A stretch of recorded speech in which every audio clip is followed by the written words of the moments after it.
Have you noticed how tired everyone feels lately? That people are just enjoying comfort way too much? People are more anxious, more disconnected, and more restless than ever, fleeting moments that seem to disappear in the blink of an eye. Don't worry though, you are not the issue.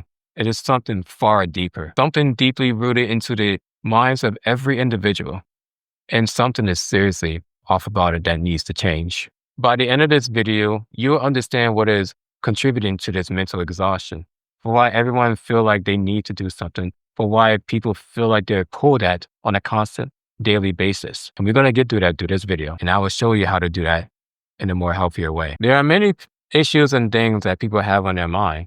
This can include money, jobs, expectations, relationships. The list just goes on. There's so many things out there. But here's the thing though. This is usually a product of overthinking, escapism, comparison, and even restlessness. In fact, myself, I am a victim of overthinking. I'm a product of overthinking itself. My brain tends to overthink on things, on what people say or what people do, and I just think of so much of how I'm perceived to others. That's how much it really controls me. Although I have ways and methods that I try to implement just to make that even better and manageable. It's why I try to catch myself on those bases, on those times that it does happen. It's all because of the fact that I care about my image when it comes to others.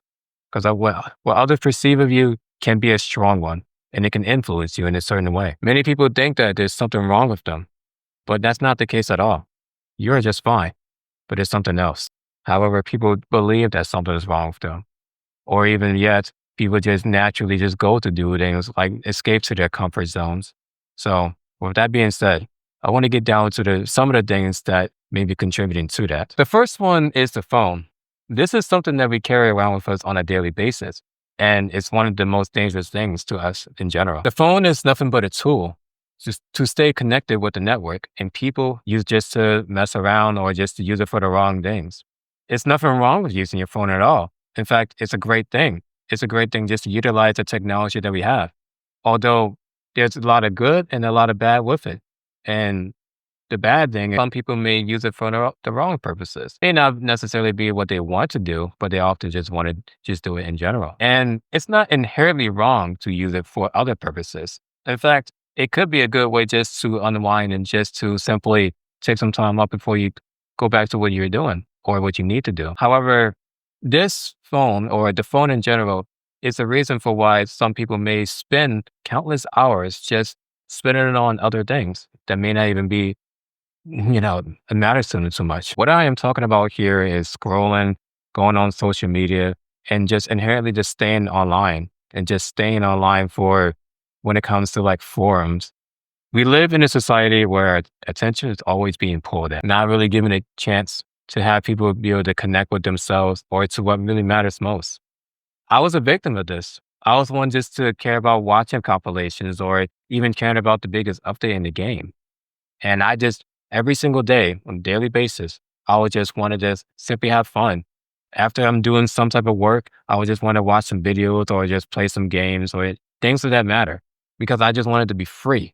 I valued the whole notion of having freedom. That was my way of just seeing it as freedom. But the thing is that it's not considered freedom. There is nothing wrong with wanting to unwind here and there and from time to time. But the key here is moderation, because moderation in everything in life is key. The second one here is productivity. Now, I know what everyone is probably thinking right now, but give me a chance to explain this properly. You see, work to some people feel like they're fulfilling a duty or to a purpose, while to others, it may feel like they're just doing it for approval or they feel like they're obligated to do so. While it's nothing wrong to work just to want to work, just in order just to enrich yourself or just enhance yourself, or even just to take it as a step in your path. But some people tend to take it too far. In fact, it gets so bad to the point that they get stuck at a point that they may regret later on. And that happens way too often. Some people don't even realize it. Some people probably do, but don't care. But the fact of the matter is that time is a great resource. And it's a resource that we need to take care of properly. We all have the same time, but the thing is how we use that time that matters most. You see, I was the type of person that believed that if I got some type of job or if I just did some type of work, then, well, I'll be accepted into society. that there's nothing wrong and that I'm just doing what I need to do because then I feel like I'm just being able to take care of myself. In fact, if you are to just simply work just to work, you're going to end up disliking yourself a lot more. This could be from working a career that you do not care about or working a job that doesn't really care about you, but you got to do it anyway. Take care of your time more and take care of your time properly. If you respect time, it's going to respect you back. Now, the third one is disconnection. Now, this is the worst one in the most unfortunate ways. Now, they are the ones that don't really have much care in anything that they get into.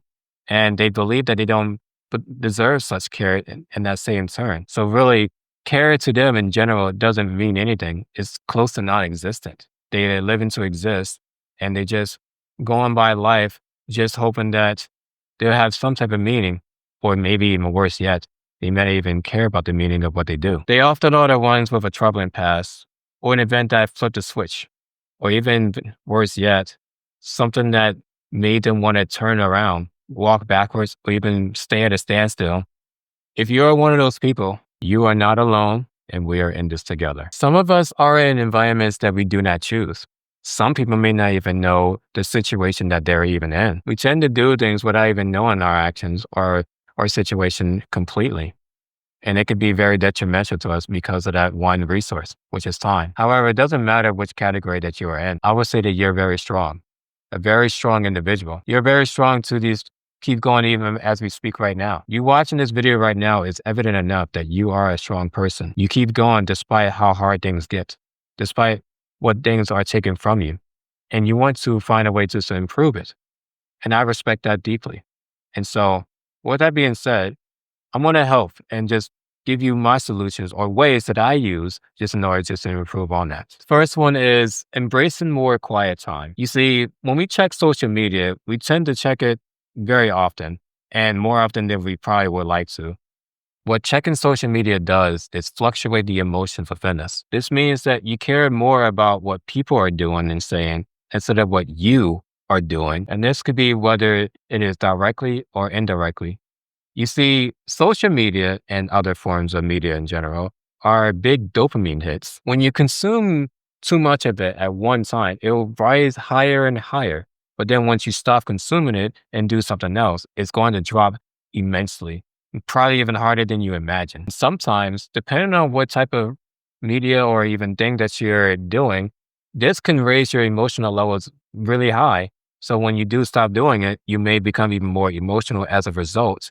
And anything else that you may get into, well, it won't feel the same way and you're not going to feel like you want to do it. So in other words, the more something gives you pleasure, the higher the dopamine spike. I will talk more about this in the future video though. To remove yourself from the phone, try doing something with your family, friends, or even doing something else like being out with nature, going outside in general, or even doing some type of walk, run, anything.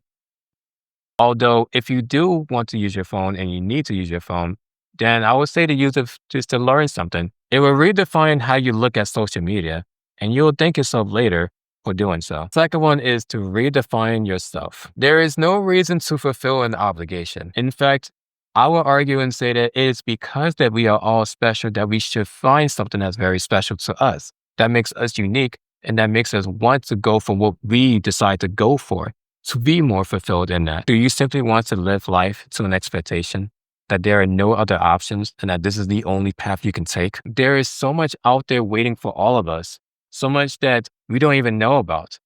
You have to give yourself a chance to explore those other options. As I said previously, we all have a finite amount of time.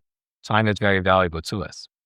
If we are to spend time with people, jobs, events, or anything above, let it be something that we want to spend that time for and that we can feel happy doing so. Let it be beneficial to you because that's what's most important of all. Don't appeal to others. Don't cater to others. Look to what you want within here.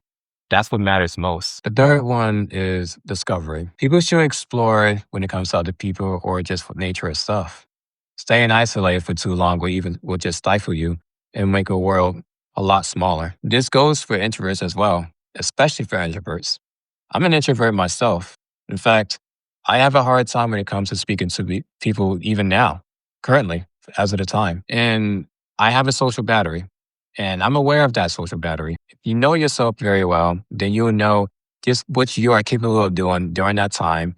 And if you know that you can't do something at a particular moment, like if your battery is empty or even just really low, then you'll just need to take some time to yourself to be able to recharge yourself and be able to just go at it again. Not everyone can do everything the same way. We all are different, and I'm no exception. However, the thing is that we shouldn't let that be a hindrance. It shouldn't be something that we just have keeping us held back. We can't hold back from that particular thing alone. If we want to be seen, if we want to do something, then we have to take that first step, which is the approach in this matter. There are things out there, resources out there you can use just to improve yourself, like communication, books on communication. They can help out with your approach and how to speak to people. But it doesn't matter if you do that, if you don't take the action to want to improve yourself, to want to get yourself out there to be discovered. Fear is one of the biggest things that makes us stay in one spot and may even make us go backwards. But if you can face that fear and you can just acknowledge it, have it within you, and still push through anyway, then you'll be able to have yourself discovered in no time. And you can do that because you took that action to do so. There's one quote that I learned from years ago that still sticks within me all this time and so on. And that quote goes, "Courage is the magic that turns dreams into reality." I was a person that was too scared to do anything or too scared just to want to try anything for that matter. But whenever I would think of this quote, it will always just make me think, if I don't make the attempt, nothing is going to go anywhere. So at the very least, if I try and have courage to do so, then I'll see if I can or not. But at the very least, I'll know that I put in the effort to want to make that attempt to begin with. Because it only starts with one small thing. It takes one small courageous action. And that courageous action will ripple into bigger things that you never thought possible. If you take on that courage like a sword and place it over your heart, then you'll be able to just go through anything that may come in your way. If this resonated with you, know that you are not alone. This channel is about mental health with my personal experience and even going to talk about physical health as well, since they influence each other. I intend to help others the way that others have helped me. I went through a lot in my life, and I had to go through multiple breakthroughs just in order to be able to appear before you right now. And it's the reason for why I wanted to make this more personal, to make it more personal, just to connect myself to you, to show you just how much our mental state can affect our entire lives, for how we see it, and for how we take our actions, and even for our projection going forward. My name is Von Ladius, and I thank you for watching. I hope to see you in the next one, and I hope you take care of yourself.